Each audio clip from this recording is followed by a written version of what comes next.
ሰላም ጤና ይስጥልኝ ውድና የተከበራችሁ የዚህ ቻናል ተከታታዮች እንደምን አላችሁ? ይህ ባየማት ነው። በዛሬው ዕለት የ8ኛ ክፍል ሶሻል ስተዲ ዩኒት 1 ፓርት 3 ይዤላችሁ መጥቻለሁ። እንግዲህ ዩኒት 1 the world we live in የሚል ቶፒክ አለ። በዛ ቶፒክ ውስጥ የሶስተኛው ክፍል ወይም ፓርት 3 ስለ ኢንዱስትሪያል ሪቮሉሽን and its effect የቀረበ ቪዲዮ ነው ማለት ነው። በዚህ ቪዲዮ ውስጥ እንግዲህ በዋናነት ሶስት ነገሮችን እናያለን።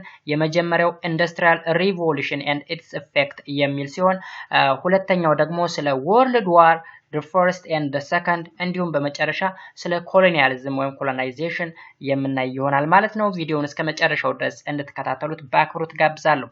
ከዛ በፊት ለዚህ ቻናል አዲስ ከሆናችሁ ላይክ ሰብስክራይብ በማድረግ እንዲሁም በየጊዜው የሚለቀቁ ቪዲዮዎች ደግሞ ወደ እናንተ ይደርሱ ዘንድ የደወል ምልክቷን በመጫን ቤተሰብ እንዲሆኑ በአክብሮት እጋብዛለሁ። ቀጥታ ወደ ዕለቱ ትምህርት አልፋለሁ። እንደነገርኳችሁ እንግዲህ በመጀመሪያ የምናየው ኢንዱስትሪያል ሪቮሉሽን ምን እንደሆነ የምናየው ነው የሚሆነው። እንግዲህ በዚህ ቶፒክ ውስጥ ወደ አራት የሚደርሱ ኬተርሞች አሉን። የመጀመሪያው ሊበራሊዝም፣ እንዲሁም ናሽናሊዝም፣ ኔክስት ፕሉራሊዝም ኤንድ ስቲም ፓወር የሚሉ ኬተርሞች አሉን። እነዚህን ተርሞች ዲፋይን የምናደርግ ይሆናል ማለት ነው። So here is the beginning of the industrial revolution ወይም የኢንዱስትሪ አብዮት ምስረታ ወይም ጅማሮ ምን ይመስላል? First, what does it mean the word industrial revolution? Industrial revolution ወይም የኢንዱስትሪ አብዮት ማለት ምን ማለት ነው? The industrial revolution was a change made in the process of production. It was a change from production by hand to production by a machine. ኦኬ እንግዲህ ይሄ ዘመን ወይም ኢንዱስትሪ አብዮት የምንለው ነገሮችን በማሽን ወደ ማምረት የተሸጋገረበት ዘመን ነው። ያ ማለት የተለያዩ ፕሮዳክቶችን በእጅ ከማምረት በኢንዱስትሪ ወይም በተለያዩ ማሽኖች ወደ ማምረት የተሸጋገረበት ጊዜ which is called industrial revolution እንለዋለን። እንግዲህ ከዚህ ዘመን በፊት ነገሮች ፕሮዲዩስ የሚደረጉት እጅን በመጠቀም ነበር። ከዚህ ሪቮሉሽን ወይም ከዚህ አብዮት በኋላ ግን የተለያዩ ፕሮዳክቶች የሚመረቱ ማሽንን በመጠቀም ነው። ስለዚህ ይህ አብዮት ምን ይባላል? ኢንዱስትሪያል ሪቮሉሽን ወይም የኢንዱስትሪ አብዮት እንለዋለን ማለት ነው። It was also a change from working at home to working in a factory. ኦኬ ቤት ውስጥ ይሰራ የነበረው ስራ ወዴት ተቀየረ? ወደ ፋብሪካዎች መቀየር ጀመረ ማለት ነው። የተለያዩ ጉድስ ወይም ሸቀጦችን ወይም የተለያዩ ፕሮዳክቶችን ቤት ውስጥ ስናመርት የነበረበት ጊዜ አልቆ በፋብሪካዎች ወደ ማምረት የተሸጋገርንበት ዘመን which is called the industrial revolution እንለዋለን ማለት ነው። industrial revolution የተጀመረው እንግዲህ በእንግሊዝ ሀገር ነው which is began in England in the middle of 18th century. በ18ኛው መቶ ክፍለ ዘመን አጋማሽ ላይ እንግሊዝ ሀገር ነው የሪቮሉሽን የተጀመረው ማለት ነው። It started in England because it had a large amount of coal and iron resource. እንግዲህ በእንግሊዝ ሀገር ውስጥ ከፍተኛ የሆነ የከሰል ምርትና የአይረን ምርት ወይም የብረት ምርት በመኖሩ ምክንያት የሪቮሉሽን እንዲጀመር ሆኗል ማለት ነው። the other is a stage of industrial revolution. Basically, there are two stages of industrial revolution. The first stage and second stage ብለን በሁለት ስቴጆች እንከፍለዋለን። የመጀመሪያው ስቴጅ ወይም the first stage during the first stage of industrial revolution, manual work was replaced by machine. Okay? በዚህ ስቴጅ በመጀመሪያው ስቴጅ እንግዲህ በእጅ ይሰራ የነበረ ስራ ወደ ተሸጋገረ ወደ ማሽን ተሸጋገረ ማለት ነው። In this stage, the major source of power was steam power, which was obtained by boiling water with the help of coal. እንደነገርኳችሁ እንግዲህ እንግሊዝ ሀገር ውስጥ ከፍተኛ የሆነ የኮል ምርት ወይም የከሰል ምርት በመኖሩ ምክንያት ለምን እንጠቀምባታለን? ይህን ከሰል ለውሃ ማፍያ። ያ ማለት በዋናነት የፓወር ምንጫችን በዚህ ዘመን ምን ነበረ? ስቲም ፓወር ነበር። ስቲም ፓወር ማለት ባጭሩ ውሃ ይፈላል። ውሃ ይፈላና እንፋሎቱን እንደ ኤነርጂ ሶርስ መጠቀም። ኦኬ እንፋሎት አሁን ለምሳሌ በአጋጣሚ ቤታችሁ ላይ ውሃ ሲፈላ አይታችሁ ከሆነ እንፋሎቱ ፓወር አለው።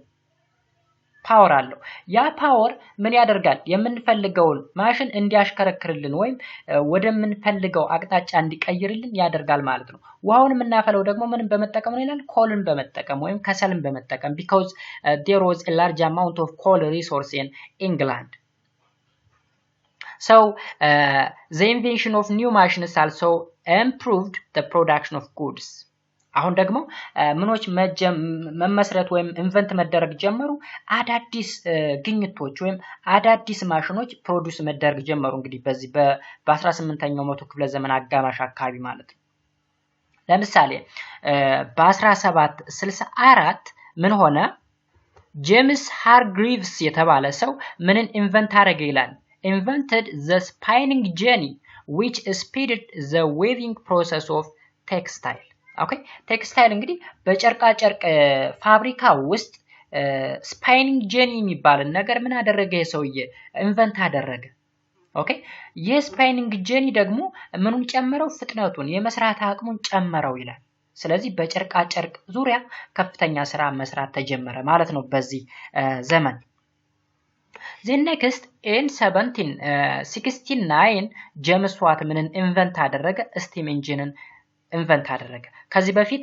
ስለ ስቲም ፓወርን በመጠቀም ነበር አሁን ደግሞ ስቲም ኢንጂንን በጄምስ ዋት አማካኝነት ኢንቨንት ተደረገ The first steam engine was designed to drain the water out of the coal mine okay የስቲም ኢንጂን እንግዲህ ምን ነበር የሚያገለግለው ውሃውን ለማፍሰስ ከኮል ማይኑ ላይ ውሃውን ለማፍሰስ ይጠቀም ነበር so coal was used as a source of power to drive the steam engine as well as for making iron okay እንግዲህ ተመልከቱት ኮልን አሁን ስቲም ኢንጂን የሚጠቀመው ፓወር ምንድነው ኮልን ተጠቅሞ ስቲም ኢንጂኑ እንዲንቀሳቀስ ማድረግ ተቻለ ያ ማለት አሁን ለምሳሌ በአሁኑ ዘመን መኪና የሚንቀሳቀሰው ሞተር ውስጥ ምን ስለሚጠቀም ነው ፔትሮሊየም ስለሚጠቀም ወይም ነዳጅን ስለሚጠቀም ነው ስለዚህ በዛ ጊዜ ደግሞ instead of petroleum ወይም instead of ነዳጅ ምን ተጠቀመ ኮልን ይጠቀም ነበር ለስቲም ኢንጂኑ ማለት ነው ስለዚህ የስቲም ኢንጂን ለምን ያገለግላል አይረንን ለመስራት ያገለግል ነበር ማለት ነው So iron was used for the production of machines and tools as well as materials for building bridges and ships.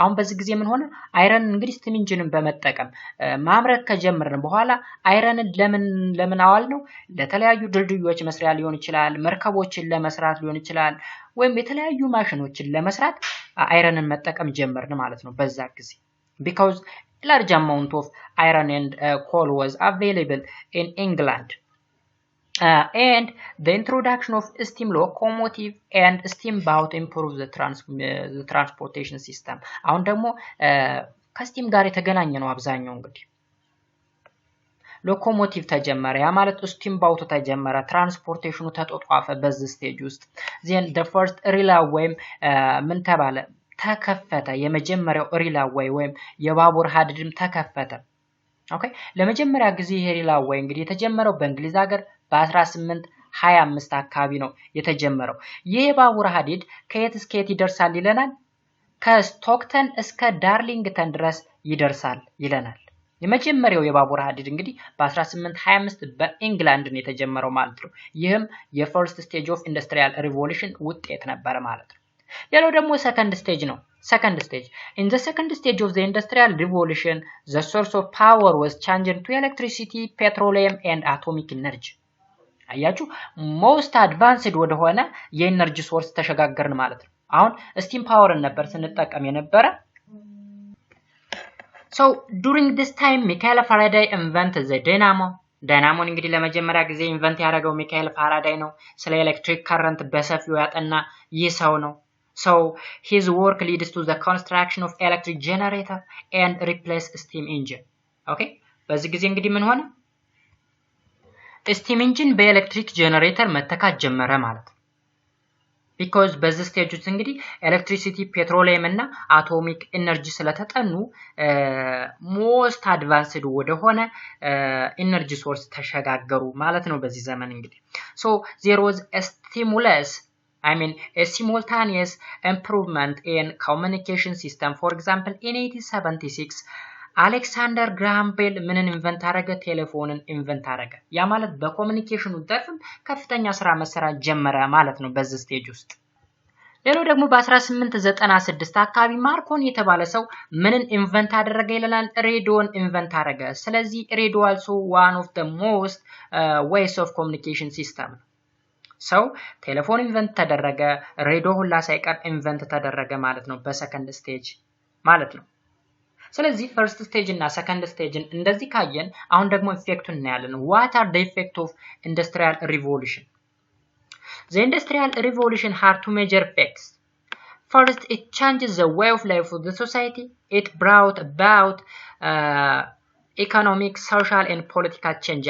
እንግዲህ በማህበረሰቡ ላይ ከፍተኛ የሆነ የኑሮ ለውጥ ማምጣት ቻለ ማለት ነው የኢንዱስትሪው ሪቮሉሽን። ያ ማለት በእጅ ከመስራት ወደ ማሽን ወደ መስራት ሲሸጋገሩ በማሽን በመስራት ሲሸጋገሩ ያ ማለት ነገሮችን በእጅ ማምረት ላይ ተሰማርተው የነበሩ ሰዎች በማሽን በማምረት ነገሮችን ሲቀይሯቸው way of life-አቸው ተቀየረ። ስለዚህ ምን አይነት ቼንጅ አመጣ? ኢኮኖሚካሊ የሆነ ቼንጅ አመጣ፣ ሶሻሊ የሆነ ቼንጅ አመጣ፣ እንዲሁም ፖለቲካዊ የሆነ ለውጥ አመጣ ይለናል ማለት ነው እንግዲህ የኢንዱስትሪ ሪቮሉሽን ኢፌክት። ሶ የመጀመሪያው ምንድነው? ኢኮኖሚክ ነው።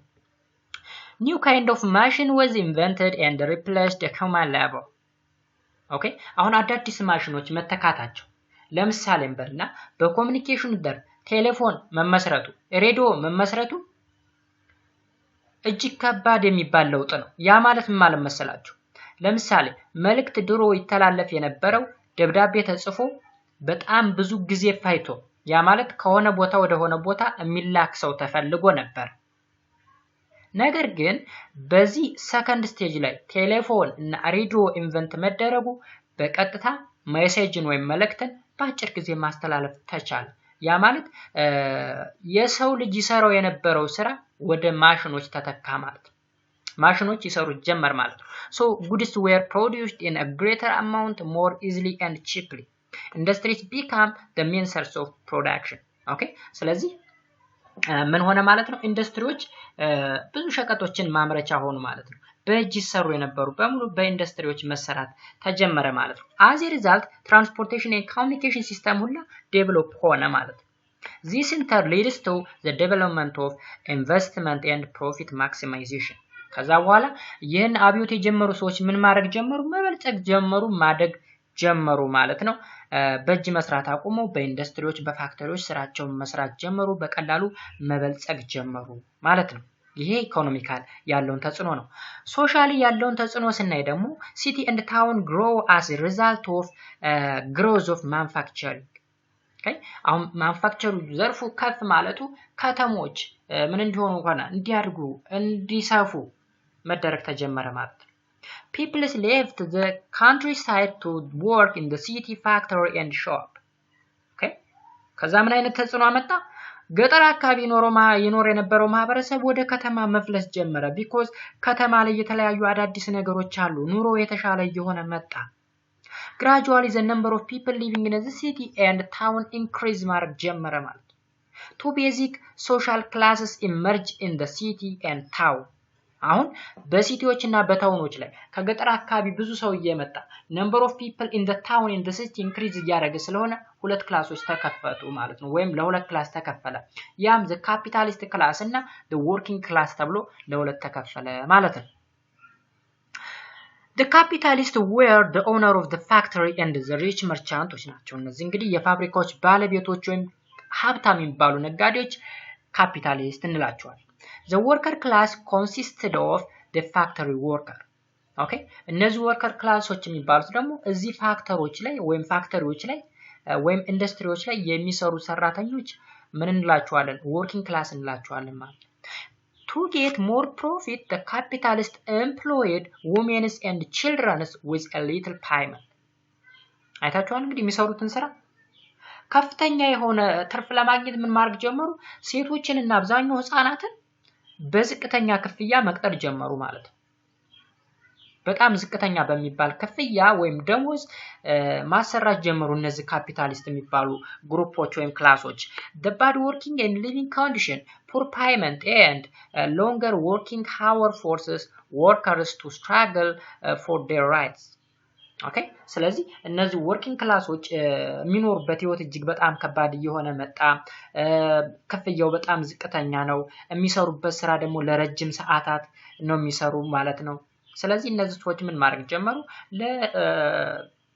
ለመብታቸው መታገል ጀመሩ ማለት ነው They formed association with gradually developed into labor union የሚባል association በመመስረት መታገል ጀመሩ ይለናል ሌላኛው ኢፌክት ደግሞ ፖለቲካል ኢፌክት ነው እንግዲህ ሶሻሊ ያለው ለሁለት ተከፍሏል ሶሳይቲው ያ ማለት ካፒታሊስት እና ወርኪንግ ክላስ ተብሎ ለሁለት ተከፍሏል ያ ማለት ሀብታሙና ሰራተኛው ክፍል ማለት ነው አሁን ደግሞ ምን ነው ፖለቲካሊ ያለውን ተጽዕኖ ነው የኢንዱስትሪያል ሪቮሉሽን ፖለቲካሊ ያለው ተጽዕኖ ምን ይመስላል Politically scenario, the capitalist class began to play a key role in the political sphere of life. Gradually, it controlled political power. ይለናል ያ ማለት ነው እንግዲህ እነዚህ ሀብታም የሚባሉት ካፒታሊስት ክላሶች ከፍተኛው ገንዘብ ስላላቸው አቅምም ስላላቸው የፖለቲካውን ዘርፍ መቆጣጠር ጀመሩ ማለት ነው ስለዚህ የመጀመሪያው ኢፌክት ምንድነው ብለናል የሶሳይቲውን way of life ወይም የማህበረሰቡን way of life ቀይሯል ብለናል አሁን ደግሞ the second major effect of the industrial revolution was colonization of less developed country by industrialized state of Europe in the second half of the 19th century okay የመጀመሪያው እንግዲህ የማህበረሰቡን ህይወት ቀይሯል ብለን ሶሻሊ ፖለቲካሊ ኢኮኖሚካሊ ያለውን ቼንጅ ወይም ለውጥ አይተናል ወይም ኢፌክት አይተናል አሁን ደግሞ ሁለተኛው ማጀር ኢፌክት የኢንዱስትሪያል ሪቮሉሽን ሜጀር ኢፌክት ምንድነው ኮሎናይዜሽን ያ ማለት እጅግ በጣም የበለጸጉ ሀገሮች ያልበለጸጉትን ወይም ደሃ ሀገሮችን መውረር መቀራመት የጀመሩበት ጊዜ ተፈጠረ ማለት ነው ይሄ ማን ውጤት ነው የኢንዱስትሪያል ሪቮሉሽን ሰከንድ ኢፌክት ነው ማለት ነው so the industrial state of Europe needed colonize to get raw material use them as a market for their manufactured goods and get place of settlement for their growing population okay አሁን እንግዲህ በአውሮፓ ምድር ላይ ኢንዱስትሪዎች በሰፊው ስለተስፋፉ እና የጥሬቃ አቅርቦት ስላጠራቸው ምን አይነት ስሜት አደረባቸው ለምን ጥሬቃ ወዳለበት ሀገር ሄደን አንወርምና ከዛ እናመጣም የሚል ሐሳብ አመጡ because ላይፋቸው በጣም ጥሟቸዋል በጣም ተመሽቷቸዋል የኢንዱስትሪ ሪቮሉሽኑ አዋቷቸዋል ተገጠር የሚመጣው ህዝብ ከተማ ላይ ሰፍሮ በጣም እየበዛ ሲመጣም መኖሪያ ቦታ መፈለግ ጀመሩ ስለዚህ ያላቸው አማራጭ ምንድነው ኮሎናይዜሽን የሚባል ስርዓትን መመስረት ሆነ ስለዚህ in 1914 7 European country had colonized 150 less developed country so በ1914 እንግዲህ ምንድነው የሆነው ሰባት የሚደርሱ የአውሮፓ ሀገሮች በለጸግን ያሉ ወይም ኢንዱስትሪያል ሪቮሉሽን ሲያጧጡፍ የነበሩ ሀገሮች 115 የሚደርሱ ደሃ ሀገሮችን መውረድ ጀመሩ ማለት ነው ኦኬ ስለዚህ ይሄ ምን ይባላል the second major effects of the industrial revolution እንለዋለን colonization so there is an emergency of new idea in the 19th century the industrial capitalism strengthened the development of nationalism አሁን ደግሞ ብሔርተኝነት የሚባል ነገርም ተጀመረ nationalism advocates a common national interest unity and dependency from the foreign rule it is a pride in one of own country nationalism is a patriotic feeling love and loyalty for one's own country okay አሁን እንግዲህ ምንድነው የሆነው መጀመሪያ 7 የሚደርሱ የአውሮፓ ሀገሮች 115 የሚደርሱ ሀገሮችን ካወረሩ በኋላ ምን የሚል አይዲያ መጣ ናሽናሊዝም የሚባል አይዲያ መጣ ማለት ነው በ19ኛው ክፍለ ዘመን ያ ማለት ናሽናሊዝም ወይም ብሔርተኝነት የምንለው ምንድነው ለአንድ ሀገር ወይ አንድ ሰው ለራሱ ሀገር ፍቅር ማሳየት ለሀገሩ ታማኝ መሆን ስለ ሀገሩ ሲል መሞት which is called nationalism እንለዋለን ወይም የሀገር ፍቅር ስሜት ማለት ነው ባጭሩ okay so in the industrialized country ideas such as liberalism democracy and pluralism becomes popular እነዚህ አይዲያዎች እንግዲህ ከተርማችን ላይ ያየናቸው ናቸው ዲፋይን እናደርጋቸዋለን እነዚህ ተርሞች ወይም እነዚህ አይዲያዎች ኢመርጅ ማድረግ ጀመሩ ወይም ታዋቂ መሆን ጀመሩ ማለት ነው ለምሳሌ የመጀመሪያው liberalism is the belief in speech and free speech criticism freedom of worship and people's control over the state. This idea was explained by Johann Starchu Meli በሚባል ሰው ነው ይሄ አይዲያ የመጣው ላይበራሊዝም የሚባለው ማለት ነው። ባጭሩ ምንድነው የፈለገውን የመናገር መብት ክሪቲሳይዝ የማድረግ ወይም የመተቸት ኦኬ እንዲሁም ነፃነት የፈለግነውን የማመን ነፃነት እነዚህ ነገሮች ኢመርጅ ማድረግ ጀመሩና እነዚህ አይዲያዎች ፌመስ መሆን ጀመሩ ማለት ነው ወይም ፖፑላር መሆን ጀመሩ። ሁለተኛው ደግሞ ዲሞክራሲ የሚባለው ጽንሰ ሐሳብ መጣ። means government of the people ማለት ነው። ያ ማለት መንግስት ወይም አንድ መንግስት የሚቋቋመው በህዝብ እንደሆነ ኃይል ወይም ፓወር የህዝብ እንደሆነ የሚያወራ አይዲያ ነው ዲሞክራሲ ማለት። it began in ancient Greece. According to the Greek language, demos means people and kratos means government. Abraham Lincoln, who was the president of the USA from 1860 up to 1865, explained democracy as the government of the people, by the people and for the people. Okay? እንግዲህ ዴሞክራሲ ማለት ለህዝብ የቆመ ማለት ነው። የሚመሰረተው መንግስት በህዝብ የተመረጠ ለህዝብ የሚያገለግል ለህዝብ ሲል የሚኖር ማለት ነው። አብርሃም ሊንከን እንግዲህ የአሜሪካ ፕሬዝዳንት ነበር ከ1860 እስከ 1865 አካባቢ ይኖር የነበረ የአሜሪካ ፕሬዝዳንት ነው። ዴሞክራሲን ዲፋይን ያደረገው government of the people by the people for the people ለህዝብ የሚያገለግል ከህዝብ የተገኘ የህዝብ መንግስት ማለት ነው ብሎ ዲፋይን አደረገው። ሶ ዲሞክራሲም ሞር ፖፑላር እየሆነ መጣ ማለት ነው። ሌላው ደግሞ ፕሉራሊዝም የሚባል ነገር is the existence of a number of groups that belongs to different political outlook, religious belief, or different race in a specific society. Pluralism is a politics means that exists in a multi-party political system. እንግዲህ pluralism የሚባለው ደግሞ ከአንድና ከዛ በላይ ፓርቲዎች እንዲኖሩ የሚፈቅድ አይዲያ ነው። ኦኬ ያ ማለት ብዙ የሃይማኖት ድርጅቶች ሊኖሩ ይችላሉ የፖለቲካ ድርጅቶች ሊኖሩ ይችላሉ ባጭሩ ብዛነትን የሚፈቅድ አይዲያ which is called pluralism እንለዋለን ማለት ነው ሶ እነዚህ ነገሮች ኢመርጅ ማድረግ ጀመሩ ሞር ፖፑላር እየሆኑ መጡ ማለት ነው በየት አካባቢ በኢንዱስትሪያላይዝድ ወርልድ ወይም በበለጸጉ ሀገሮች ላይ እነዚህ ነገሮች መስፋፋት ጀመሩ ይለናል ሶ እዚህ ጋር ደግሞ ምን አለ World War First and World War Second እናያለን so የመጀመሪያው First World War which began in 1940 and end in 1980 ያ ማለት ከ1914 እስከ 1918 እንደ አውሮፓውያን አቆጣጠር ነው የተካሄደው የጦርነት okay so basic cause of the First World War ምንለው ምንድነው የመጀመሪያው rivalry among the imperialist power እንግዲህ እነዚህ በጣም በለጸግን ያሉ ሀገሮች በኃይለኛው መወዳደር መፈካከር ጀመሩ የትክክራቸው ወደ ጦርነት ሊመራቸው One of the basic causes of the First World War was the economic and political rivalry among the industrialized countries of Europe. Okay? በኢኮኖሚና በፖለቲካው ከፍተኛ የሆነ ፉክክር መጀመራቸው ለጦርነት ዳረጋቸው ማለት This country competed for raw material, market, place of settlement for their growing population. Okay?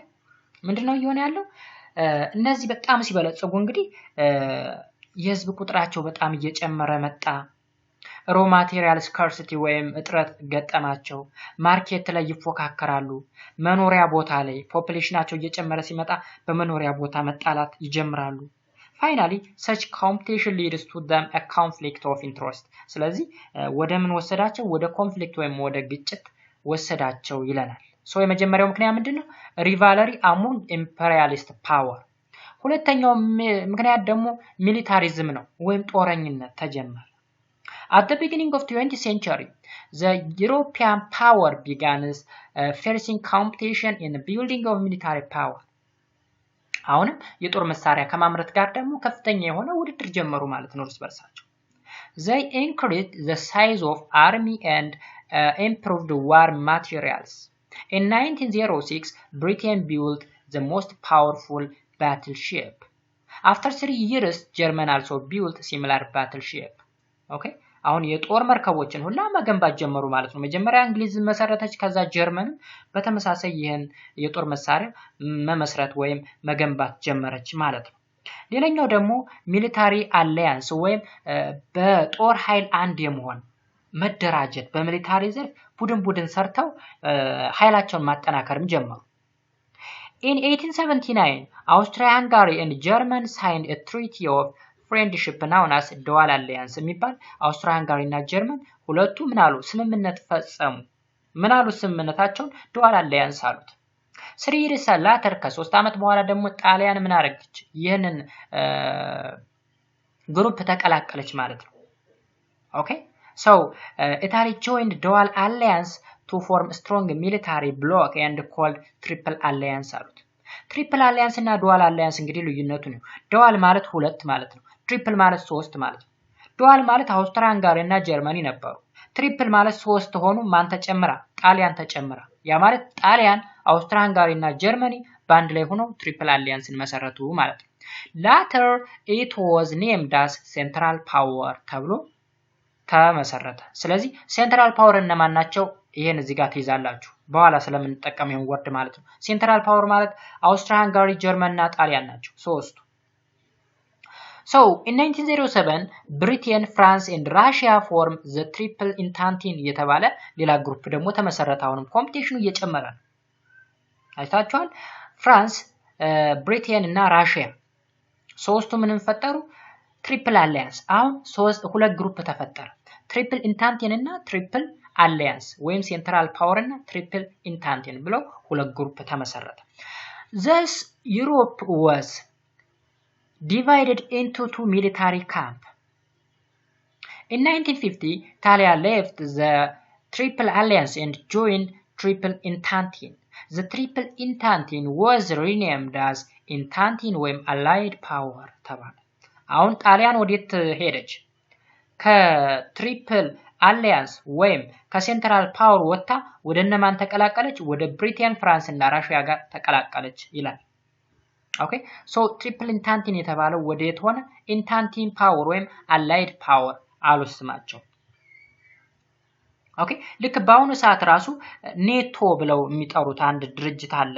በጋራ አውሮፓውያን የሰሜን ጦር ቃል ኪዳን የሚሉት ከዛ ጋር ተመሳሳይ ነው። አገራት ባንድ ላይ ተሰባስበው በጋራ ሚሊታሪን ማስፋፋት ወይም የጦር ኃይላቸውን ስትሮንግ የሚያደርጉበት ወይ ነው እንግዲህ ትሪፕል ኢንታንቲንም ሴንትራል ፓወርም ቢሆን ማለት ነው። ሌላው ደግሞ ናሽናሊዝም እንግዲህ ላይ እንዳልኳችሁ ብሔርተኝነት ነው። ለሀገር ፍቅር መዋደቅ፣ ሀገርን መውደድ ማለት ነው። So nationalism also created a tension between France and Germany. France wanted to regain its lost province during the Franco-Persia-Germany War of 1870 and 71. እንግዲህ ፍራንኮ ፐርሺያ ወይም ጀርመኒ ጦርነት ነበረ ከዚህ በፊት። ምናልባት እዚህ ታሪክ ላይ ስለሌለ ሌላ ቦታ ላይ ስላለ ነው እንጂ ፍራንስ እና ጀርመኒ ወይም በፐርሺያ መካከል ጦርነት ነበረ። ያ ማለት ዩኒፊኬሽን ኦፍ ጀርመኒ የሚል ቶፒክ አለ 10ኛ ክፍል ላይ። ስለዚህ በፍራንስ እና በፐርሺያ መካከል ጦርነት ነበረ። ሶ ፍራንስ የዛ ጊዜ ተሸንፋ ስለነበረ እንደገና ምን ማድረግ ጀመረ ይችላል? እሱን ጦሯን ማከካስ ትፈልጋለች። ኦኬ ቀደም ተሸንፋ የነበረችውን በቀል ማለት ነው ወይም አጸፋ መመለስ ትፈልግ ነበረ ማለት ነው። So another source of tension was nationalist movements of the Balkan region, southeastern Europe ማለት ነው። በደቡብ ምስራቅ ዩሮፕ አካባቢ ላይ ከፍተኛ የሆነ ናሽናሊዝም ወይም ብሔርተኛ እንቅስቃሴ ተጀመረ ማለት ነው። So these people struggled for the independence from the Ottoman Turkey. ኦኬ ኦቶማን ተርክ የሚባል እንግዲህ ስትሮንግ የሆነ መንግስት ነበረ። ይህን አካባቢ በጣም በሰፊው ይገዛው ነበረ ማለት ነው። ሶ እሱን ተሱ ለመላቀቅ ምን ተጀመረ? ናሽናሊዝም ተጀመረ ይለናል እዚህ ጋር።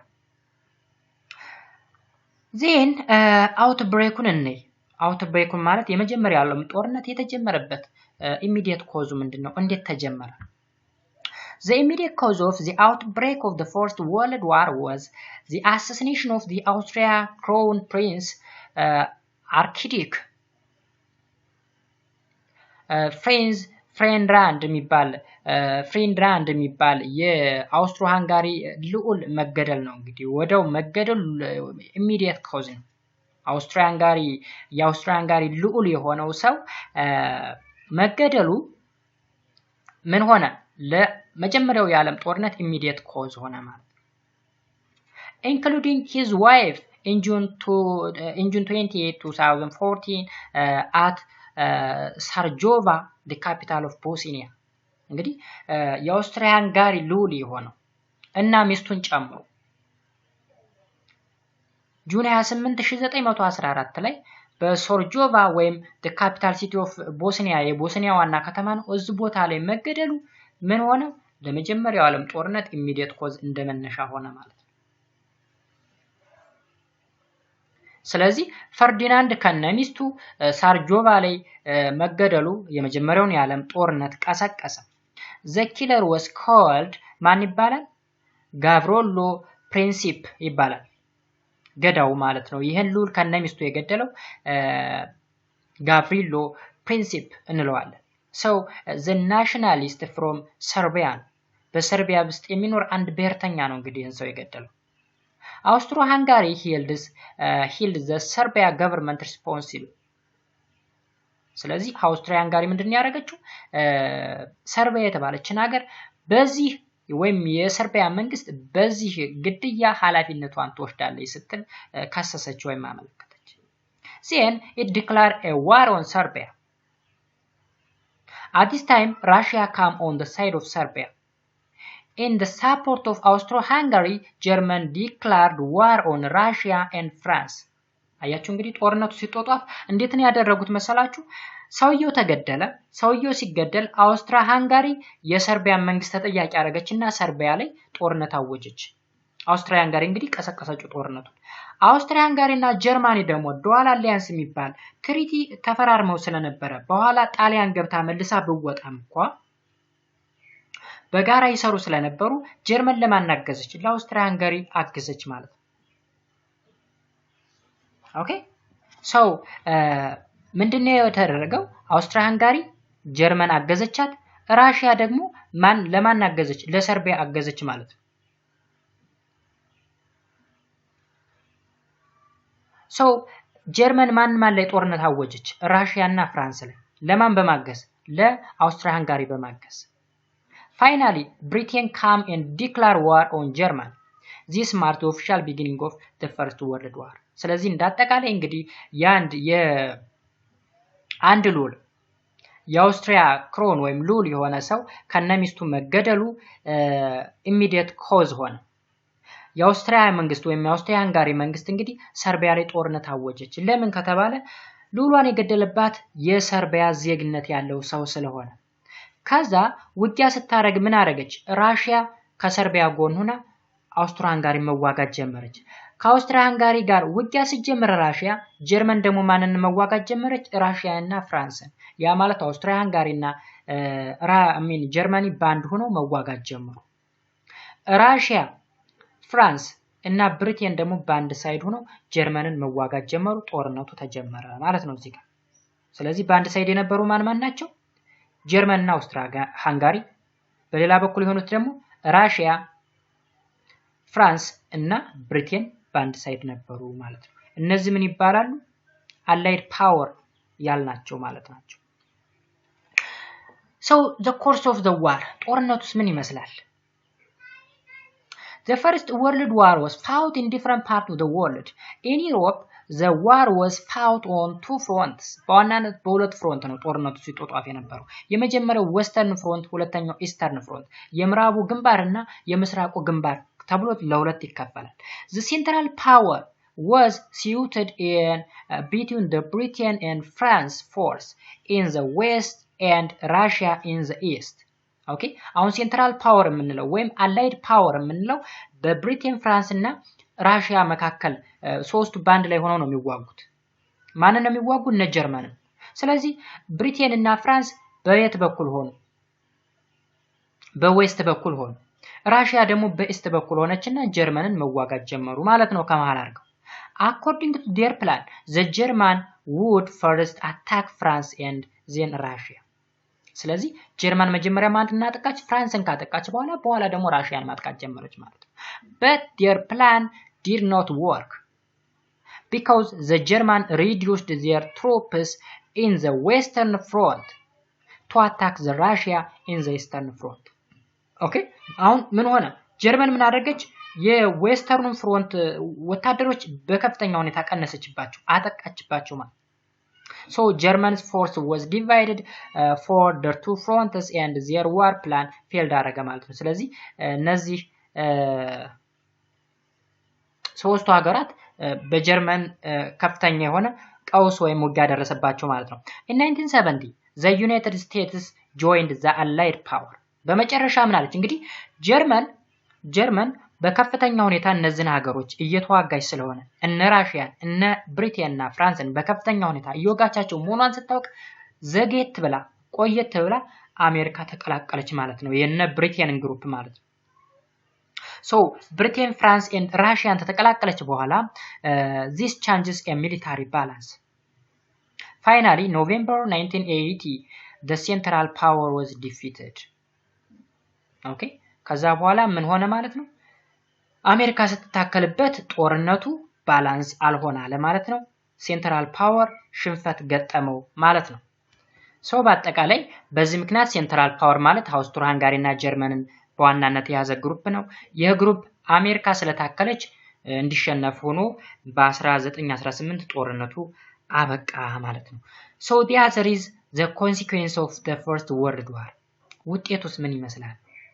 ምን አይነት ችግር አመጣ የሚለውን ደግሞ እናያለን። the consequence of the first world war ያ ማለት እንግዲህ ምን ተጽዕኖ እንዳመጣ ወይም የጦርነቱ መጨረሻው ምን እንደሆነ ወይም ምን ውጤት እንዳመጣ ነው። the first world war comes to end but millions of people, that is the soldier, the civilian, were killed and dislocated. okay በሚሊዮን የሚቆጠሩ ወታደሮች ሞቱበት፣ ንጹሃኖች ተገደሉ፣ ብዙዎች ተሳደዱ ወይም ተቀያቸው ተፈናቀሉ። in addition to that ከ337 ቢሊዮን ዶላር በላይ ከፍተኛ የሆነ ውድመት ተከሰተ ወይም አስከተለ። besides this industry, bridges, etc. were completely wiped out. okay እንግዲህ በኢንዱስትሪ ሪቮሉሽን ብዙ ኢንዱስትሪዎች፣ ፋክተሪዎች፣ ድልድዮች ተገንብተው ነበር። ነገር ግን በዚህ ጦርነት እነዚህ ሁሉ እንዳልነበሩ ሆነ ማለት ነው። and politically ደግሞ ስናየው US and Soviet Union became the leading power of the world. okay በአለም ላይ በከፍተኛ ሁኔታ የዓለም ሀያላን የሚባሉ ወይም የዓለም የበላይ ሆነው ሁለቱ ሀገራት ብቻ ቀሩ። ያ ማለት USA እና ሶቪየት ህብረት የዓለም ፈላጭ ቆራጭ ሀገሮች ሆነው ቀሩ ማለት ነው። እንግዲህ በመጀመሪያ ዓለም ጦርነት ጊዜ ማለት ነው። okay ሶቪየት ህብረትና USA ሊዲንግ ፓወር ያላቸው ሁለት ሀገራት ሆኖ ጦርነቱ ተጠናቀቀ። አሁን ደግሞ ሰከንድ ወርልድ ዋር እናያለን። የተካሄደው በ1939 እስከ 1945 እንደ ኢሮፒያን አቆጣጠር ነው። The second world war was fought between two major military blocs. There were Allied power and Axis power. ልክ እንደ አንደኛ ዓለም ጦርነትም ሁለት ግሩፕ መስርተው ነው በሁለቱ ግሩፕ መካከል ጦርነቱ የተካሄደው። አሁን ደግሞ ሁለት ግሩፕ መስርተው በሁለቱ ግሩፕ መካከል that is Allied power and Axis power በሚባል ሁለት ግሩፖች ጦርነቱ ተካሄደ። Allied power consists of France, Britain, Russia and USA. okay አሁን እነዚህ መጀመሪያ ዓለም ጦርነትም ላይ የነበሩ ግሩፖች ናቸው Allied power የሚባሉት።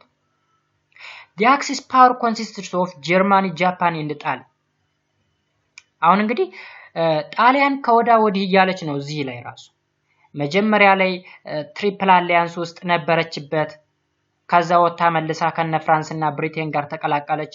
አሁን ደግሞ በሁለተኛ ዓለም ጦርነት ከማን ጋር ተቀላቀለች? ከጀርመን እና ጃፓን ጋር አንድ ላይ ሆና አክሲስ ፓወር የሚለውን መሰረቱ። ስለዚህ በአክሲስ ፓወር እና በአላይድ ፓወር መካከል የተደረገ ጦርነት ነው ሰከንድ ወርልድ ዋር ማለት። ኦኬ አሁን ሀገራትን ትይዛላችሁ። ፍራንስ፣ ብሪቴን፣ ራሽያ and USA ባንድ ላይ ሆነው አላይድ ፓወርን፣ ጃፓን፣ ጀርመኒ እና ጣሊያን ደግሞ ባንድ ላይ ሆነው አክሲስ ፓወርን መሰረቱ። cause of the war ነው የጦርነቱ መነሻ ምክንያት ምንድነው? The rise of Nazism and fascism force was the major cause of the war. This refers to Germany and Italy and Japan. Since 1933, Germany was under the Nazi Party, National Socialist Germany Worker Party ማለት ነው። Its leader was Adolf Hitler ይባላል።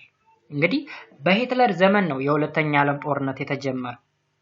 ያ ማለት ጣሊያን ፋሺዝም የሚባል ስርዓት እየተከተለች ነበር።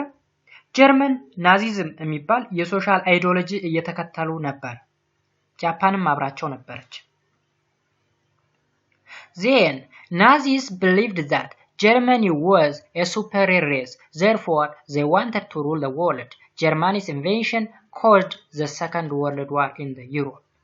እንግዲህ ናዚ ወይም አዶልፍ ሂትለር መሪው ማለት ነው እንዴት ነው የሚያስበው? ጀርመን ከዓለም የተለየች ፍጥረት ወይም ከዓለም የተለየ ዘር የሚገኝባት ሀገር የጀርመኖች ከዓለም ልዩ የሆኑ ዘሮች እንደሆኑ ያስብ ነበር። ስለዚህ ሌላውን ዘር እያጠፋ የራሱን ዘር በዓለም ላይ ማኖር የራሱን ዘር በዓለም ላይ ማስፋፋት ጀመረ ማለት ነው። አሰበ። በዛ ምክንያት እንግዲህ ምናልባት ከዚህ ርዕስ ወጣ ያለ ጀውሾችን ወይም አይሁዶችን በዓለም ላይ ማጥፋትም ጀምሮ ነበር። እንግዲህ አዶልፍ ሂትለር በዓለም ላይ 1/6 የሚሆነውን የአይሁድ ዘር አጥፍቷል። ወደ 6 ሚሊዮን የሚደርስ አካባቢ አይሁዶችን ሁላ ሲያጠፋ ነበር።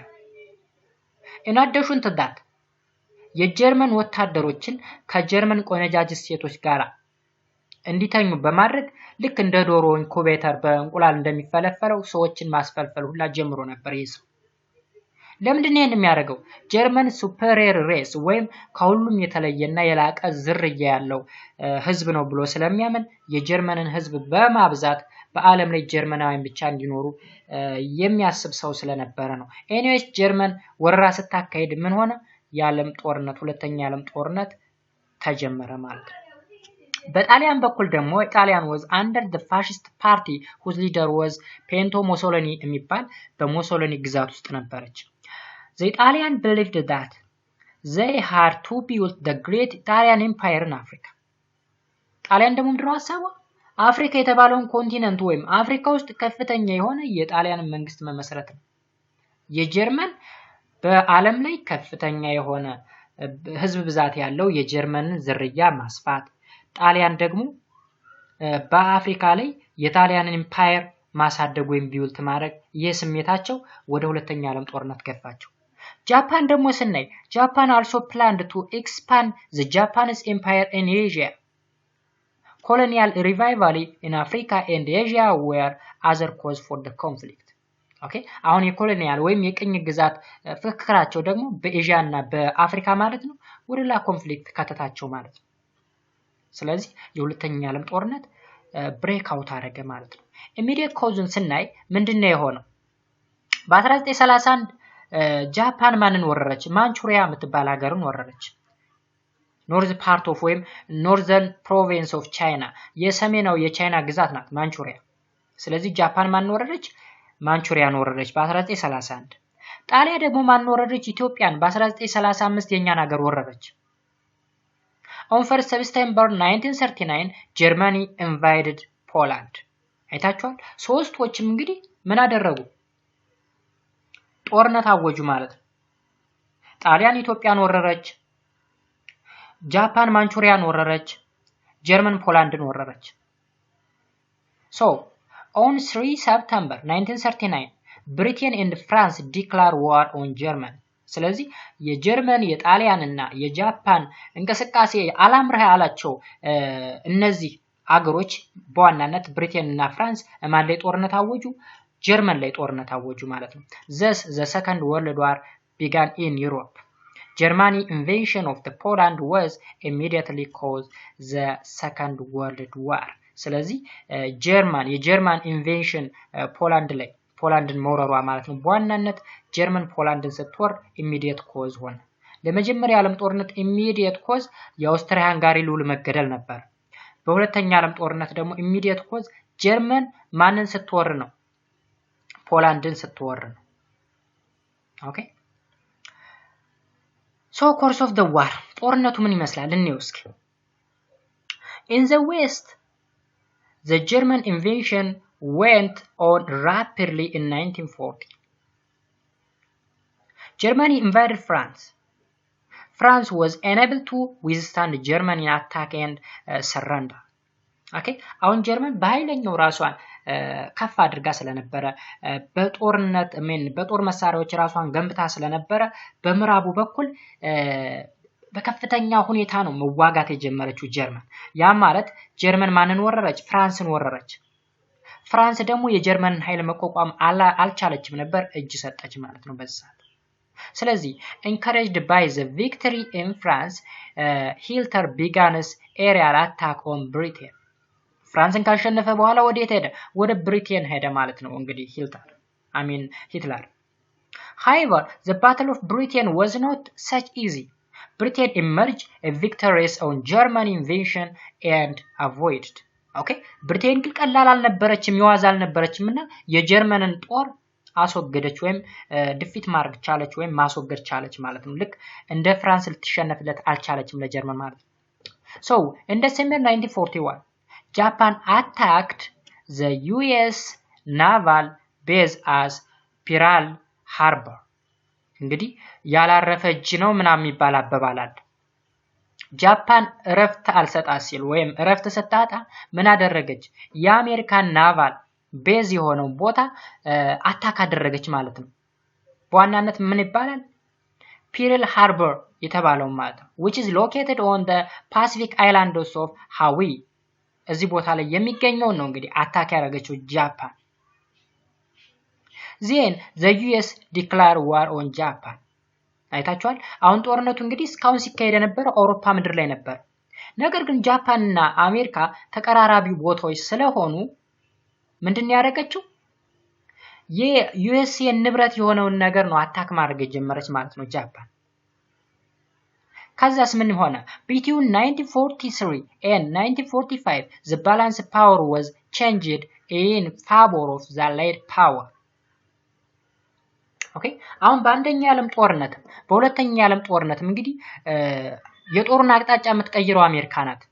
በአንደኛው ዓለም ጦርነት እንግዲህ በ1917 አካባቢ ነው አሜሪካ ለነ ብሪቴን እና ለነ ፍራንስ አግዛ የተቀላቀለችና ጦርነቱ ጀርመን ተሸነፈ ሆነችበት። አሁንም ጃፓን የዩኤስኤን ንብረት የሆነውን ፒራሊ ሃርበርን አታክ ስታደርግ አሜሪካ ምን አደረገች? ተቀላቀለቻቸው አላይድ ፓወሩን ማለት ነው። ያ ማለት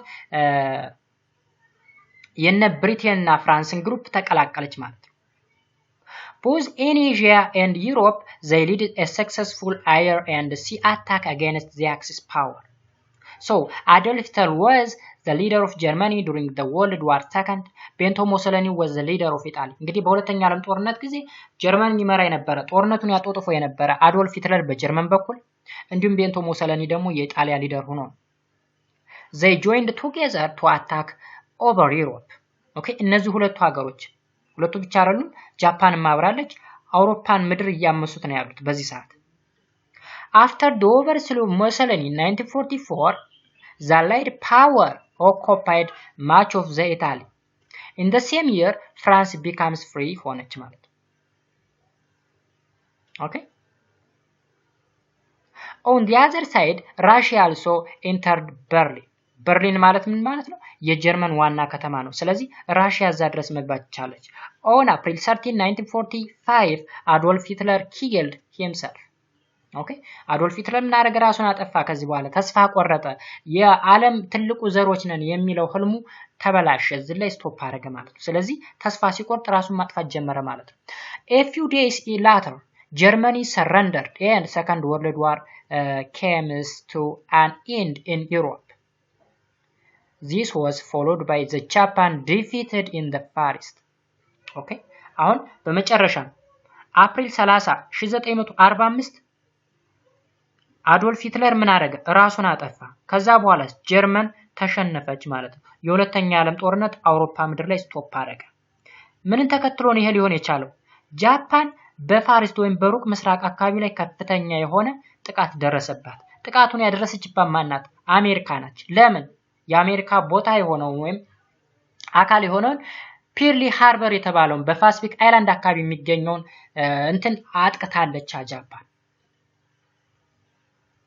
ከዛ በኋላ አሜሪካ ምንድነው ያደረገቻት? ሁለት ቦምብ ነው የጣለችባት፣ አቶሚክ ቦምብ ማለት ላይ ጃፓን ላይ። ስለዚህ እስኪ On August 6 and 9, 1945, the USA dropped atomic bomb on the two Japanese city called Hiroshima and Nagasaki respectively. እንግዲህ የጃፓን ዋና ከተማ የሆኑት ሂሮሺማ እና ናጋሳኪን በአቶሚክ ቦምብ አጠቃቻቸው። ማን? አሜሪካ። This marked the end of the Second World War in Asia. ስለዚህ ኤዥያ ምድር ላይ የጦርነት አውዱ እዚህ ላይ ስቶፕ አደረገ። ያ ማለት አሜሪካ ማንን ስትመታ? ጃፓንን ስትመታ። ጃፓን ስትመታ እነ ጀርመንና የጀርመን ጓደኛ የነበረችው ጣሊያን አብረው መሽመድመድ ጀመሩ ወይም መሸነፍ ጀመሩ ማለት ነው። እንግዲህ ሂሮሺማና ናጋሳኪ ላይ የተጣለው ቦምብ ሊትል ቦይ እና ፋትማን የሚባሉ ቦምቦች ናቸው በዋናነት። ስለዚህ ቦምብ ሲወራ ምን ይላል? ከፍተኛ የሆነ ጥቃት ነው ያደረሰው። 3 ሜትር ራዲየስ 3 ኪሎ ሜትር ራዲየስ ያለን ቦታ ነው የሚሸፍነው። 3 ኪሎ ሜትር ራዲየስ ማለት ዲያሜትሩ ወደ 6 ኪሎ ሜትር ዲያሜትር የሚሸፍን ቦታን ማጥለቅለቅ ይችላል ይሄ ቦምብ፣ አቶሚክ ቦምብ ማለት ነው። ሆነ ከተማ ላይ ሲጣል 6 ኪሎ ሜትር ያክልን ቦታ ባንዲ ማውደም ይችላል ማለት ነው። እንግዲህ አስቡት አንድን ትልቅ ከተማ ማውደም የሚችል አቶሚክ ቦምብ ነው ማለት ነው። በተከታታይ በሁለት ቀናት ኦገስት 6 እና ኦገስት 9 1945 መታቻት። ከዛ ጦርነቱ ስቶፕ አደረገ። የሁለተኛ ዓለም ጦርነት እዚህ ላይ ተጠናቀቀ ማለት ነው። in addition to that አቶሚክ ቦምብ ምን አይነት ኢፌክት ያመጣል? ሬዎች አሉ። ሬዎች ማለት አልፋ ሬ፣ ጋማ ሬ እና ኮስሚክ ሬ የሚባላል። እነዚህ ሬዎች ደግሞ በርቀት ያሉ ሰዎችን በቀላሉ ማጥቃት የሚችል ሬ ያለው አቶሚክ ቦምብ ነበር የተተኮሰው። በአጠቃላይ ይህ ቦምብ ምን አደረገ? ጦርነቱን እንዲያቆም አደረገ። በእነማን አሸናፊነት? በአላይድ ፓወር አሸናፊነት ጦርነቱ ተጠናቀቀ። የሁለተኛ ዓለም ጦርነት እዚህ ላይ ስቶፕ አደረገ። ዜን ኮንሲኩዌንሱን ምን አይነት ውጤት አመጣ? The Allied power becomes victorious while the Axis power surrender on the other. ስለዚህ ጣሊያን፣ ጀርመን እና ጃፓን ወደቁ፣ ተሸነፉ። The Second World War caused a great destruction both material property and human lives. አሁንም ልክ እንደ አንደኛ ዓለም ጦርነት ከፍተኛ የሆነ የማቴሪያል ሀብት ወይም የሰውን ህይወት ቀጥፏል። About 50 million soldiers እንግዲህ 50 ሚሊዮን የሚደርሱ ወታደር ማለት ኦልሞስት በአሁኑ ሰዓት የአንድ ሀገር ህዝብ ማለት ነው። ያክል ህዝብ ወደመ። City, town, industry, road, railway, bridge was also destroyed. እነዚህ ሁሉ ወደሙ። በአጠቃላይ ቶታል ዋጋው ሲመነዘር ወይም ሲተመን ወደ 2000 ቢሊዮን ኦልሞስት 2 ትሪሊዮን ማለት ነው። 2 ትሪሊዮን ዶላር ያክል ገንዘብ ምን አለ? ወደመ ማለት ነው። 2 ትሪሊዮን እጅግ በጣም ከባድ ነው። ይህን ያህል ውድመት ተከሰተ። Consequently, the USA and Soviet Union becomes the superior power. ልክ በአንደኛ ዓለም ጦርነት USA እና ሶቪየት ህብረት ሊዲንግ ፓወር እንደነበሩ አሁን በሁለተኛ ዓለም ጦርነት ሊዲንግ ፓወር ሆነው ቀጠሉ ማለት ነው። After World War II by 1945 the United Nations Organization was established. እንግዲህ የተባበሩት የዓለም መንግስታት ድርጅት በዛ ጊዜ ተመሰረተ ማለት ነው። በሁለተኛ ዓለም ጦርነት ጊዜ ማለት ነው። ኦኬ ነገር ግን የአንደኛ ዓለም ጦርነት እንዳበቃም የሆነ መንግስት አቋቁመው ነበር። ዩናይትድ ኔሽን የሚሉት ድርጅት ግን ምንም አይነት ስራ እየሰራ አልነበረም። ምክንያቱም ጣሊያን ኢትዮጵያን ስትወር ምንም ያለው ነገር የለም። ኢቨን በወረረች ጊዜ የኢትዮጵያ ንጉስ የነበሩት በዛ ጊዜ ንጉስ ኃይለ ሥላሴ ጄኔቫ ሄደው ሪፖርት አድርገው ነበር፣ አመልክተው ነበር። ምንም የሰጠው ምላሽ አልነበረም። ባጭሩ ደካማ የሆነ መንግስት ነገር አቋቁሞ ነበር፣ ግን ምንም ስራ ሊሰራ አልቻለም። ከዛ በሁለተኛ ዓለም ጦርነት ማግስት ደግሞ ዩናይትድ ኔሽን ኦርጋናይዜሽን ወይም የተባበሩት መንግስታትን መሰረቱ ማለት ነው። እስካሁን ድረስ እየሰራ ይገኛል ማለት ነው። ዜን በዚህ ሁኔታ የሁለተኛ ዓለም ጦርነት በዚህ ተጠናቀቀ ማለት ነው። ሌላው ደግሞ the African people resistance against colonial expansion። አሁን ደግሞ ስለ ኮሎኒያሊዝም የምናወራበት ጊዜ ደርሰናል ማለት ነው። ኦኬ so African people resistance against colonialism ወይም colonial power ወይም expansion. Students, so far you have discussed the effect of the industrial revolution.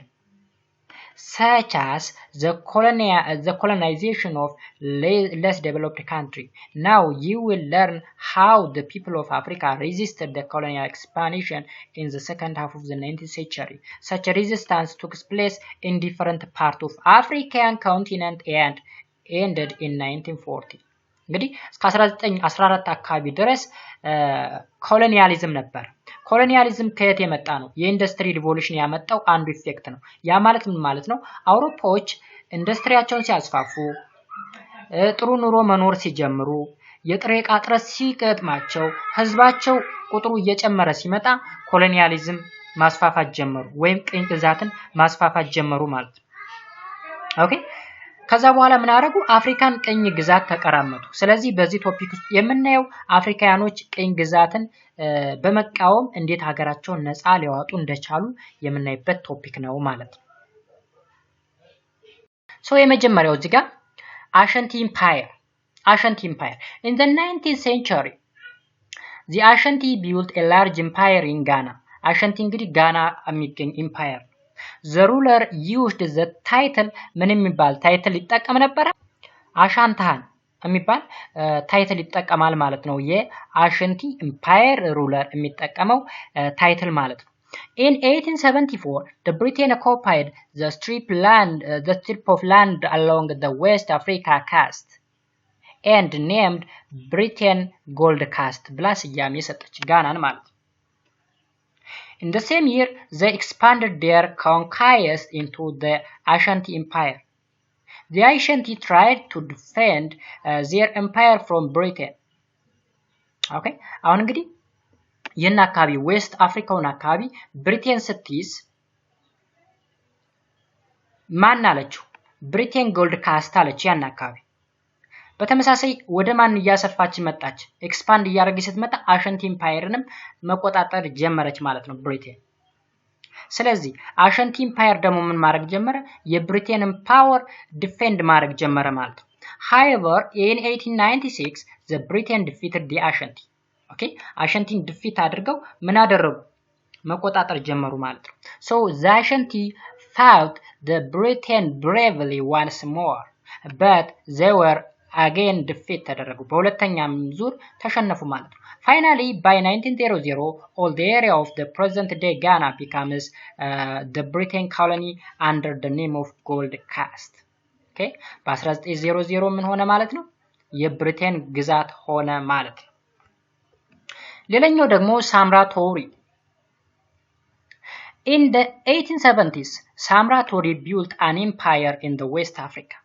አሁንም ልክ እንደ አሸንቲ ኢምፓየር በዌስት አፍሪካ አካባቢ ሳምራቶሪ አንድ ኢምፓየር ምን አለ መሰረተ። His empire included Senegal, South Eastern Mali እና ጊኒን ይጨምራል። ሶስቱ ሀገሮችን ማለት ነው። During this time, the French had begun colonial expansion in the West Africa. But from 1886 up to 87, Samratori signed an agreement with France. When the French broke the agreement and tried to seize the control of his land, Tor fought them back. Okay? እንግዲህ ሳምራቶሪ ፍራንስ ዌስት አፍሪካውን ስትይዝ ከፍራንች ጋር ምን አደረገ? አግሪመንት ሳይን አደረገ ወይም ተፈራረሙ። ነገር ግን ፍራንስ ይህንን አግሪመንት ጥሳ ሙሉ በሙሉ ቦታውን መቆጣጠር ሲጀምር ቶሬ ምን አደረገ?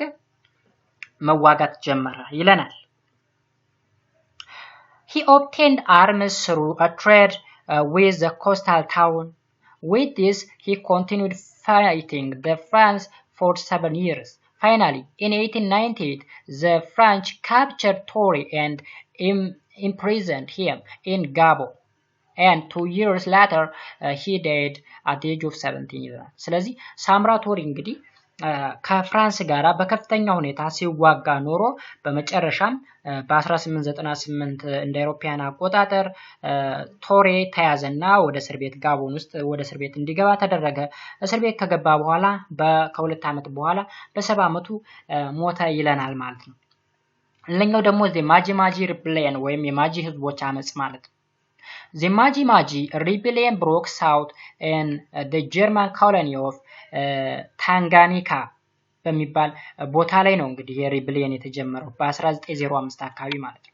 The rebellion began when the colonial government forced the local people to work on the cotton plantation.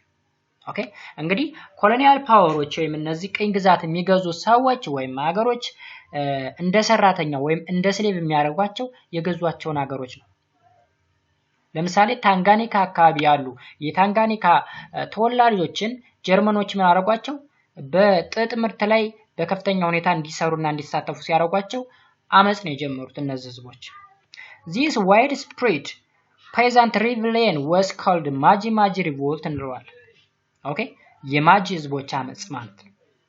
The word ማጂ was water in Swahili language. ኦኬ ስዋሂሊ ማለት ደግሞ በአፍሪካ አካባቢ የሚነገር ቋንቋ ነው። ስለዚህ ማጂ ማለት ዋተር ማለት ነው ትርጓሜው። So the leader of the movement claimed that German bullets could be made ineffective if the warrior sprinkled their body with the maji water.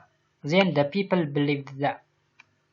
ስለዚህ እንግዲህ መሪያቸው ከውሃ ጋር በጥይት ቢመታ ልክ ውሃ ይፈሰኛል አይነት አስተሳሰብ ነው ሲያስብ የነበረው ማለት ነው መሪያቸውና ህዝቦችም የማጂ ህዝቦች ይህን ሰው ያምኑት ነበር ማለት ነው። So the ማጂ revolt continued until 1907. Finally the revolt was completed, suppressed, and the German continued with their harsh colonial rule. በመጨረሻ ማጂ አመጽ ተሸነፈና አጠቃላይ ይሄ ቦታ በጀርመን ቁጥጥር ውስጥ እንዲሆን ተደረገ ማለት ነው። ኦኬ እንግዲህ ከላይ እንደምታዩት እዚህ ላይ ከአሻንቲ እንግሊዝ ነች። የአሻንቲን ኤምፓየር አሸንፋ እንግሊዝ ወረረች። ሳምራቶሪን አሸንፋ ደግሞ ፍራንስ የአሻንቲን የሳምራቶሪን ኤምፓየር መውረር ጀመረች ወይም መቆጣጠር ጀመረች። ማጂ ሪቮሉሽን ደግሞ ይህን አሸንፋ ጀርመን ያን አካባቢ መቆጣጠር ቻለች።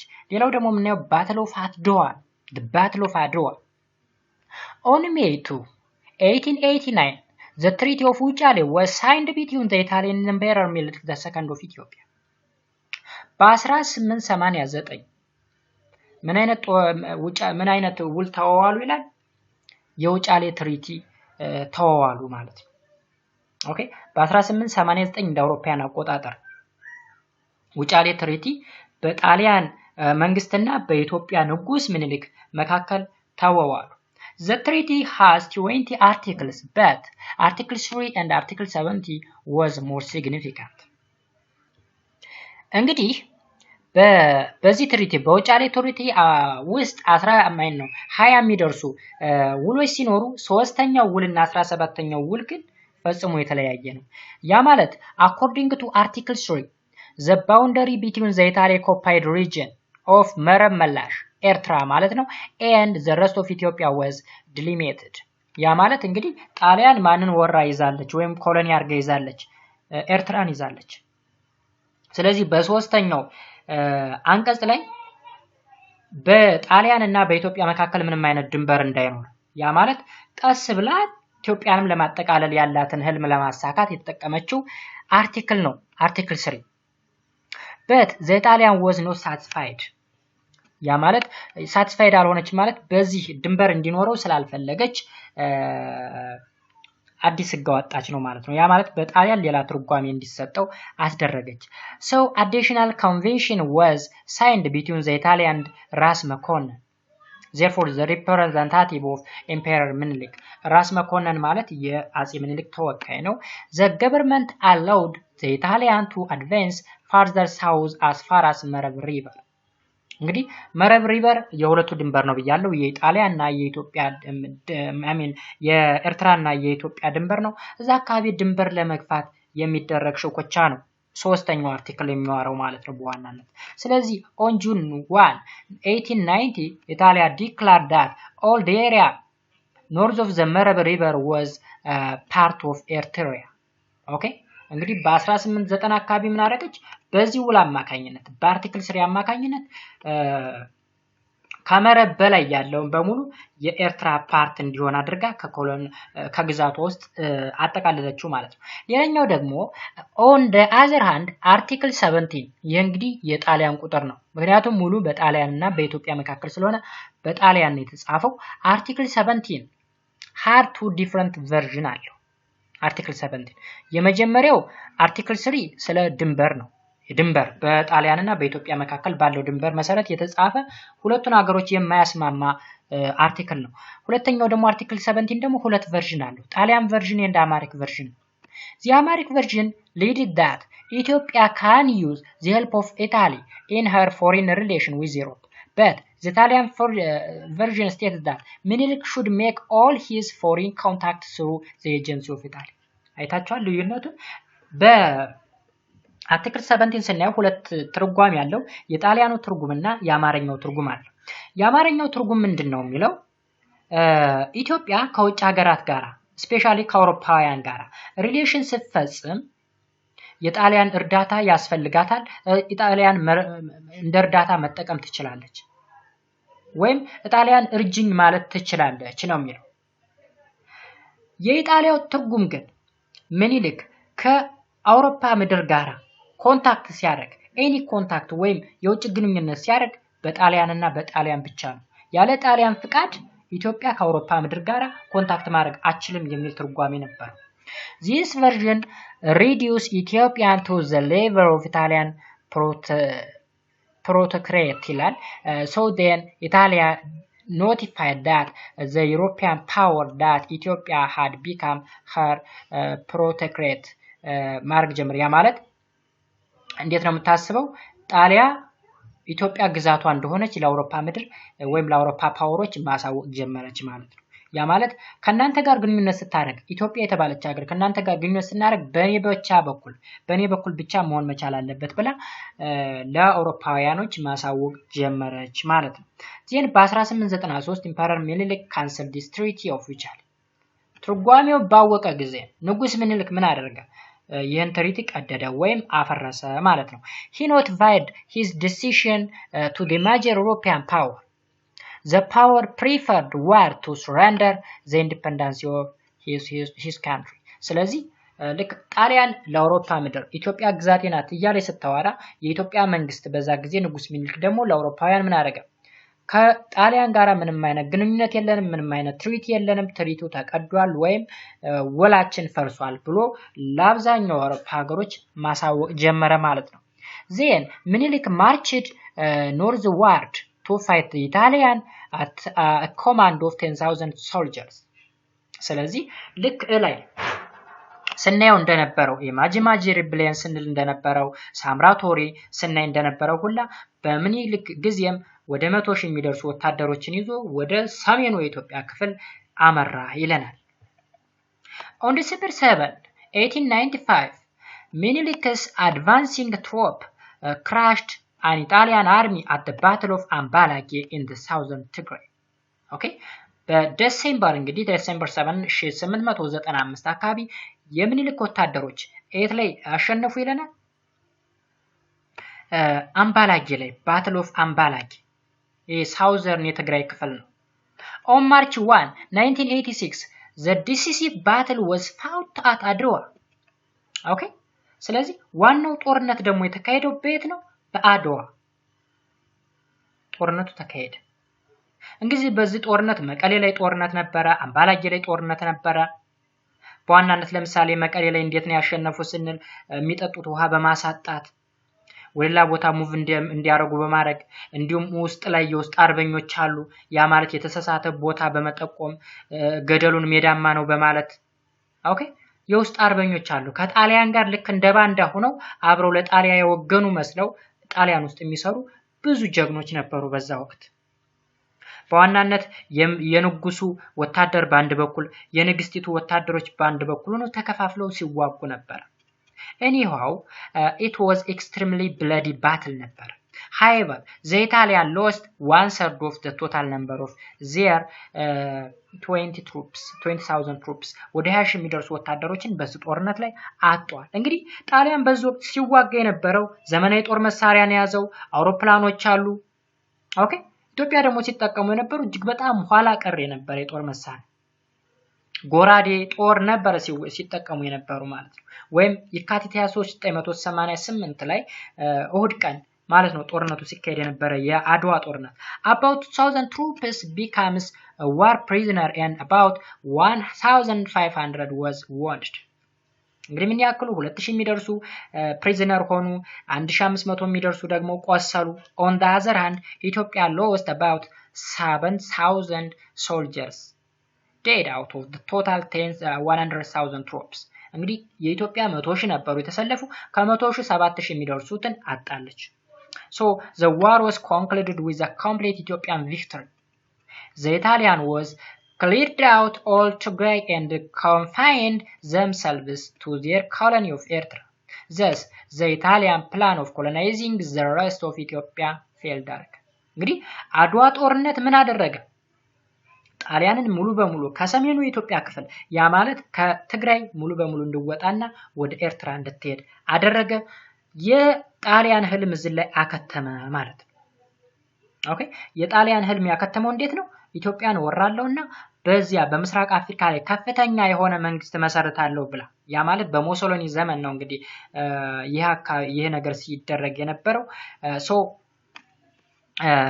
የህልሟ በአጠቃላይ ፉርሽ ሆነ ማለት ነው ወይም ፌል አደረገ ማለት ነው ባትል ኦፍ አድዋ ለሌሎች አፍሪካ ሀገሮች ከፍተኛ የሆነ መነሳሳትና ተነሳሽነትን ፈጠረ ከዛ በኋላ ሌሎች አፍሪካ ሀገሮችም መዋጋት ጀመሩ ማለት ነው እንግዲህ ይሄ ካርታ የሚጠቁመን the European colonial power and their colonies ይለናል ኦኬ አሁን ይሄ ከለር የፍራንስ ነው ምዕራቡ አካባቢ የፍራንስ ነው ቀዩ ይሄ ከለር የምታዩት ብሪቴን ነው እንደምታዩት ግብጽን ሱዳንን ኬንያን ይዞታች ድረስ እንዲሁም ብሪቴን ሶማሌ የሚባል አለ ሶማሊያላንድ ይሄን አካባቢ ይዟል በሌላ በኩል ደግሞ ፖርቹጋል ይሄ ከለር ደግሞ ፖርቹጋል ነው እዚህ ላይ የምታዩት የታለ ከዚህ ጋር መሳሰል ይሄ ከለር ማለት ነው የፖርቹጋል ግዛት ነው የጀርመኒ ያለ ይሄ ከለር የጀርመኒ ነው የቤልጂየም አለ ስፓኒሽ ኢታሊ እንዲሁም ይሄ ከለር ምንድነው ኢንዲፔንደንት ማንንም ያልገዛት ማንንም ያልወረራት አገር ሂር ኢትዮጵያ ነው ከዚህ ኮንቲኔንት ውስጥ እንግዲህ ራሷን አስከብራ የተቀመጠች ሀገር እዚህ አለች እዚህ ደግሞ ላይቤሪያ የምትባል ሀገር አለች ኢትዮጵያ ራሷን ያስከበረች ተዋክታ ማንንም አይደፍረኝም ብላ ሲሆን ላይቤሪያ ደግሞ የራሷ ሌላ ምክንያት አላት ያልተወረረችበት ሌላ ምክንያት አላት ተዋክታ ወይም አሸንፋ አይደለም በሌላ ምክንያት ነው ኢትዮጵያ ግን ነፃነቷን አስከብራ ማንንም ሳይደፍራት ለዘመናት እየኖረች ያለች ሀገራችን ኢትዮጵያ ነች ማለት ነው ሌላው አፍሪካን ስትራግል አጋinst colonial rules ኦኬ አሁን ኢትዮጵያ ባትል ኦፍ አድዋ ላይ ታሸነፈች በኋላ ሌሎች አፍሪካ ሀገሮች መነሳሳትን ፈጠሩ ማለት ነው after the first world war Africa used a new form of struggle against colonialism therefore self-help or warfare association as well as Yaniku Association in Kenya and the Wadlist party in Egypt the new disaster party in Tanzania and African National Congress in South Africa okay አሁን እነዚህ አሶሲዬሽኖች ኮሎኒያል ፓወርን ለማስወገድ የተጠቀሙ ናቸው ኩይኩዩ በኬንያ ነው ዋፍዲስት ፓርቲ ደግሞ በኢጂፕት ነው ኒው ዲዛስተር ደግሞ በታንዛኒያ እንዲሁም አፍሪካ ናሽናል ኮንግረስ ደግሞ በሳውዝ አፍሪካ እነዚህ እንግዲህ ምን አደረጉ አብዛኞቹ እንግዲህ እነዚህ አሁን ኬንያ የእንግሊዝ ግዛት ነበረች ሳውዝ አፍሪካ የእንግሊዝ ግዛት ነበረች ኢጂፕት የእንግሊዝ ግዛት ነበረች ስለዚህ እንግሊዝን ለማሸነፍ የተጠቀሙት የተለያዩ አሶሲዬሽኖች ናቸው ማለት ነው እነዚህ ወይም የደፈጣ ውጊያ ዋርፌር ይባላል ሌላው ደግሞ the youngster Kikuyu Association in Kenya ስናይ ኬንያ ላይ ያለው Kikuyu የተባለው association one of the largest community of Kenya are known as Kikuyu ይባላል The Yaniku Association was organized by the African worker living in city and farmlands of the white. During the colonial period, British settlers had taken by force the Kenyan Feltire Highland area belonging to the Kikuyu people. አሁን እንግዲህ ኬንያ ማን ግዛት ነበረች የብሪቴን ግዛት ነበረች እነዚህ ነጭ ህዝቦች የኬንያን ለም አፈር ያለበትን ወይም ለልማት የሚሆነውን ቦታ ቀድመው ይዘው ህዝቡን ልክ እንደ ባሪያ ነው የሚጠቀሙበት okay this made the Kikuyu better enemy of the Britain colonial rule ስለዚህ ይሄ በጣም መራራ የሆነ ጥላት እንዲሆንባቸው አረጋቸው ማለት ነው ያ ማለት ኩኪዎች በከፍተኛ ሁኔታ ተደራይተው ብሪቴንን መዋጋት ጀመሩ ማለት ነው So በ1921 the Britain farmer reduced the payment of the African worker by 1/3. This becomes the immediate cause of the formation of Yaniku Association. Okay, እንግዲህ የብሪቴን ፋርመሮች ምን አረጉ? ክፍያቸውን በአንድ ሶስተኛ ቀነሱባቸው ጭራሽ። አሁን የኬንያ ገበሬዎች ለምን ይሰራሉ? ለብሪቴን ገበሬዎች ሰራተኛውን ይሰራሉ። ከዛ ምን አረጉባቸው? በአንድ ሶስተኛ ሂሳባቸውን ቀነሱባቸው ክፍያቸውን ማለት ነው። ሶ ይሄ ምን አደረገ? ኩኩዩ የሚባል አሶሲዬሽን እንዲነሳ ተደረገና ኢሚዲየት ኮዝ ሆነ ማለት ነው። The leader of the association was young telephone worker named Hari Tuku ይባላል። ይሄን አሶሲዬሽን የመሰረተው ማለት ነው። The association was aimed to protect the rights of the African and also to struggle against the Britain colonial rule. Okay? እንግዲህ አሶሲዬሽን ዋና ዓላማው ምንድነው? አፍሪካን ነፃ ማውጣትና በዋናነትም ኬንያን ከብሪቴን ግዛት ነፃ ማውጣት ያለመ ነበር ማለት ነው። They demanded the return of land forceful taken by the Britain colony master. In turn, the Britain colony master took repressive measures and imprisoned Henry Tuku in 1922. ስለዚህ ይህ አሶሲዬሽን ምንድን ነበር ዋና ዓላማው? ብሪቴን ይዘው የነበረውን ለማፈር ወደ ኬንያ እንዲመለስ በማድረግ እና ብሪቴንን ከኬንያ ምድር ማስወጣት ነበር ዓላማው ማለት ነው። መጨረሻ ላይ የሚያወቁት የብሪቴን ኮሎናይዘሮች ምን አደረጉ? ወይም ጨቋኞች ይህንን ሰውዬ ያዙና በስር እንዲቆይ ያደረጉት ማለት ነው። በ1922 አካባቢ እስር ቤት እንዲገባ ተደረገ ይለናል። ስለዚህ የኩኩዩ አሶሲዬሽን ኬንያ ውስጥ ይሄን ይመስላል። ሌላው ደግሞ አፍሪካን ናሽናል ኮንግረስ በሳውዝ አፍሪካ ምን ይመስላል? The capitalist economic sector developed earlier in the South Africa than in the rest of the continent. Therefore, this created a fertile ground for the formation of political party to lead the coordinate that anti-colonial struggle against white minor rulers. እንግዲህ በጣም ትንሽ የሆኑት ነጩ ክፍል ወይም ነጮቹ የሚባሉት የብሪቴን ዜግነት ያላቸው ወራሪዎች አብዛኛውን የደቡብ አፍሪካ ጥቁሩን በማስወገድ ወይም እንደ ሰራተኛነት በማድረግ ፈርታይል የሆነውን ቦታ በመያዝ በከፍተኛ ሁኔታ ሳውዝ አፍሪካን ይጨቁኑ ነበር ማለት ነው። ስለዚህ ከዚህ ጭቆና ለመውጣት ምንም የሚባል አሶሲዬሽን ተመሰረተ። አፍሪካን ናሽናል ኮንግረስ የሚባል አሶሲዬሽን ፈጠሩ ማለት ነው። So the major problem in South Africa was racism, discrimination, minority rule and economic exploitation of the black people by the white settler. ስለዚህ እዚህ ላይ ከፍተኛ ችግር የነበረው እንግዲህ ሳውዝ አፍሪካ ላይ የነበረው ችግር ዘረኝነት አለ በከፍተኛ ሁኔታ። ነጮች ጥቁሮችን በጣም ይጠሏቸዋል፣ ያንቋሽሿቸዋል፣ ኢቭን በአንድ መኪና ሁላ እንዳይሄዱ ብዙ ነገር ያደርጓቸዋል። እንግዲህ በገዛ ሀገራቸው ማለት ነው። ወይም የበታችነትና የበላይነት እንዲፈጠር ተደርጓል። ወይም ባጭሩ የኢኮኖሚክ ልዩነት ተፈጥሯል። ያ ማለት ብላኮች በድህነት እንዲቆዩ፣ በሰራተኝነት እንዲቆዩ፣ ነጮች ጥቂት የሚሆኑት ነጮች ደግሞ ሰፊውን ፈርታይል ቦታ ይዘው ጥቁሮችን በመጨቆን ስራቸውን ሲሰሩ ነበር ማለት ነው። So in 1912 the African National Congress was established. It was the first political party formed in the Africa. የመጀመሪያው ፖለቲካል ፓርቲ ነው እንግዲህ በአፍሪካ። Members of African National Congress comes from different sectors of South Africa society and workers from Lesotho and Swaziland ማለት ነው። Okay, Swaziland I mean. On returning home, the workers from the neighboring country spread the idea of organization struggling for democratic right and independence from the colonial rule. ስለዚህ ይህ ፓርቲ በዋናነት ከተለያዩ የአፍሪካ ምድሮች የደቡብ አፍሪካ ምድሮች ምድር ላይ ያሉ ሰዎች አሶሲዬት አድርገው የመሰረቱት ቢሆንም ይህ አይዲያ ለመብታቸው መታገል እንዲሁም ራሳቸውን ነፃ ለማድረግ ለዲሞክራሲ መብታቸው ሲሉ መታገልን ወደ ጎረቤት ሀገራቸው እንዲሰራራ ወይም እንዲስፋፋ አደረገ ማለት ነው። ስለዚህ ደቡብ አፍሪካ ላይ ያለው ANC አሶሲዬሽን ይሄን ይመስላል። ሌላው ደግሞ ዋፍድ ፓርቲ ደግሞ በኢጂፕቲያን after the first world war the Egyptian raised a strong anti-colonial opposition against Britain. Okay, ከአንደኛ የዓለም ጦርነት ማብቂያ በኋላ ብሪቴን ኢጅፕትን እንዳትገዛት ኢጅፕታውያን ግብፃውያን በከፍተኛ ሁኔታ ስትራግል ማድረግ ጀመሩ። This leads to the emergence of Egyptian nationalist parties known as ዋፍድ የሚባል ፓርቲ እንዲመሰረት ወይም ብሔርተኛ የሆነ ፓርቲ እንዲመሰረት ተደረገ። The word ዋፍድ means delegation ማለት ነው። This party struggled for the independence of Egypt from Britain colonial rule. ዘግሉል ፓሻ was the leader of ዋፍድ። ይሄ ሰውዬ ነው እንግዲህ ዋፍድ የሚባለው ፓርቲ መስራች ወይም መሪ ማለት ነው። He leads to a delegation to the Versailles Peace Conference and demands the independence of Egypt. እንግዲህ ተወካያቸው ነው ይሄ ሰውዬ። ስለዚህ ኢጅፕትን ከእንግሊዝ ግዛት ነፃ ማውጣት ነው ዓላማው። So the Britons sent Zaghloul Pasha to their island colony of Malta in the Mediterranean Sea. ይህን ሰውዬ ወደ ሜዲትራኒያን ሲ እንዲሰደድ ነው ያደረጉት ማለት ነው።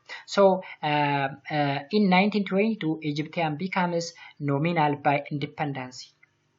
However, the Britain troop stayed in Egypt until 1956. In 1923, WAFD party was formally established and continued its struggle for total independence of Egypt. ስለዚህ የፓርቲ ኢጅፕት በሙሉ ነፃ ስትወጣ ድረስ ሲታገል የነበረ ፓርቲ ነው። ግብጽ ውስጥ የሚገኝ ፓርቲ ነው ማለት ነው። ሌላው ደግሞ ኒው ዳስተር ፓርቲ ኒው ዳስተር